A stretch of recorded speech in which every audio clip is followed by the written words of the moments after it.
going What's on? up, boss? How are y'all doing today? First of all, we're Good. doing great. Thank you for the love and the great article, man. Shadow and Yes, that was. Yes. Thank you we so gotta much. share this far and wide. We had to debut the first Banks family portrait. So Yes. Yeah. and Thank a lot of people were, I think a lot of people were looking at the photo like, wow, I know a lot of people are already into it, but they're like, wow, I'm actually definitely want to tune in to see the show. So Yes. first off, congrats being less than a week out from launch. This is probably one of the most highly anticipated shows of the year. You know, it's been in the works for a few years, and then COVID happened, and then now it's finally about to be released to the world. So congrats to y'all. Shout out to y'all for this show coming this weekend. First of all, as a disclaimer, some of my questions will be running in post-mortem interviews after the episodes. So feel free to speak to, you know, certain storylines, not too spoilery, but just what people, you know, what people may be interested in hearing after watching certain episodes. Okay, cool. Yes. So Simone, first I'll start with you because out of the main cast, you're playing a character that wasn't a huge one in the original series. You know, Nia Long is iconic as Lisa in the original series, but she has so much depth and backstory and all of this in this series. So I want to know, how does it feel to, you know, take a character that kind of was pretty contained in the first series and have essentially a playground to develop her for this new iteration? It feels freeing because we say in other interviews, you know, like the pressure is kind of released because we are diving in, collaborating to create our own stories with our own lens with these characters. We don't have to like compare side by side in our heads. These characters already live so much in us. You know, watching, I always say like, this is a dream that I didn't know could come true. You know, you always want to be, when you watch her, it was so cool to watch someone not be whisked away by someone. Really check him out first, see how good he was for you, watch how he moved and watch him follow you. You know what I'm saying? And so in that way, I get to take that from the original and keep the essence of her, but also be free and play in this new playground of situations that she has, and what she is to Will, what she is to Carlton, and what they mean to her. So it's really, really cool. I am in such a cool position in the show. So I love it. Thank you for that question. Yes. And Jordan, for you, first of all, I'm so excited to see you on TV because I loved you so much in Rel. And it's so glad to see you in this. Also, you're really great in Snowfall as well, the episode of Snowfall. Yes. Appreciate that, man. You know, I be trying to do it.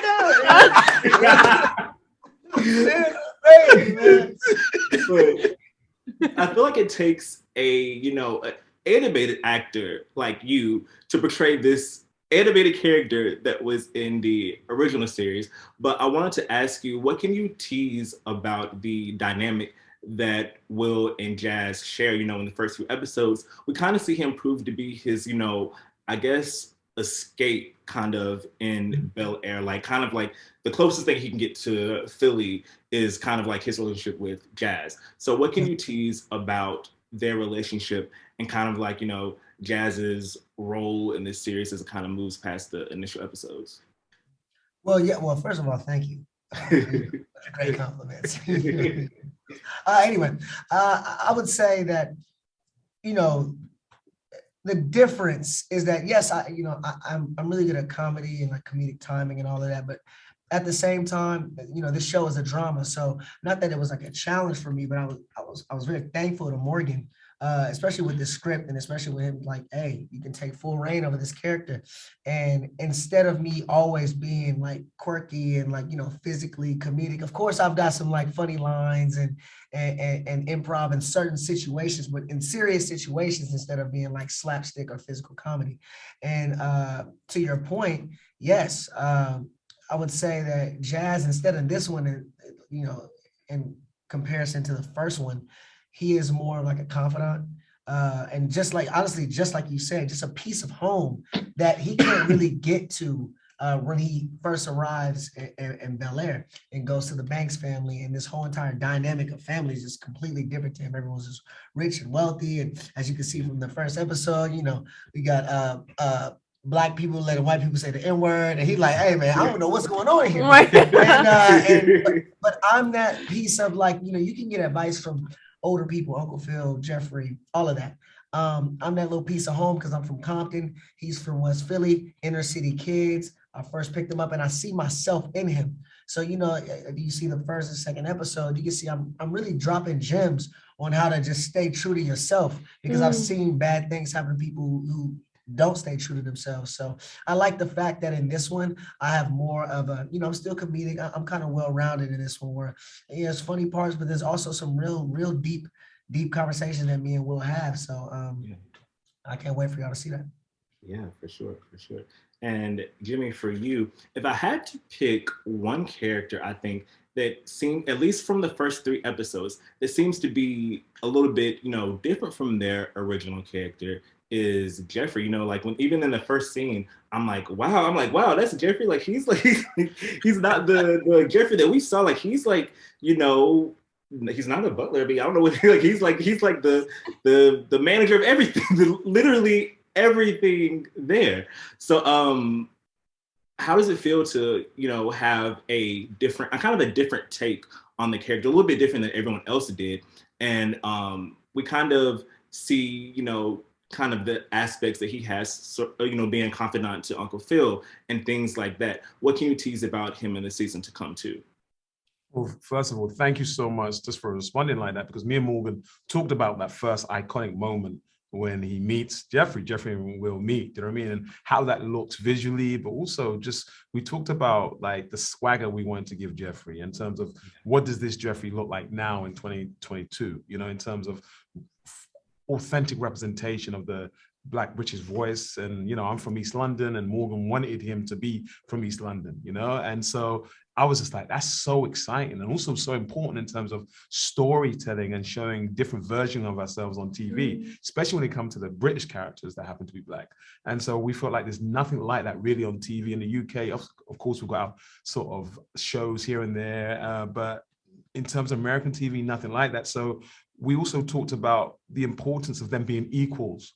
You know, like you say, he's the manager of all things. He's his best friend. They're like brothers. He's his like lieutenant, his consigliere. And so those moments when they're just chilling together and they're chopping out, having a talk, they're beautiful, you know. But at the same time, this Jeffrey don't play. This Jeffrey will, I'll give a teaser, will tell Phil about himself, you know, like that. We all got that friend who's like, nah, that person was being horrible to me. That friend to tell you like, no, Jimmy, you were being an idiot. Do you know what I mean? Yeah, you know, yeah. and I feel like we didn't have that. You know, in some ways, the original Jeffrey would do those slide disses, but the laugh here of equals, we're not doing that. But when the real talk needs to happen, it happens. So I'm excited to share that.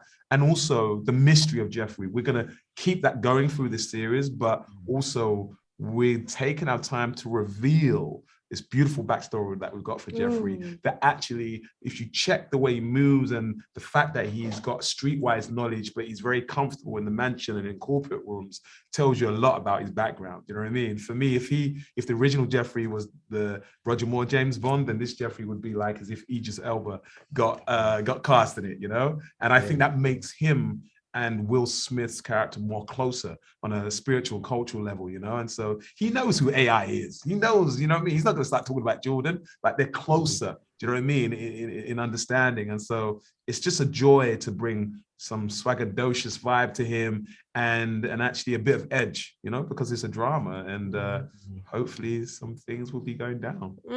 Definitely. I'm so excited to see that play out now. I'm gonna be like, I'm gonna tell Peacock, I need the rest of the screeners. Like, yes. He's like, yo, give it. Yeah. Well, thank you 3 for this amazing conversation and congrats in advance on the launch and continue to enjoy the rest of your day. Thank you so much. Thank you so much. Shadow and Act. Much love. Much love. Thank you, man. Have a good one.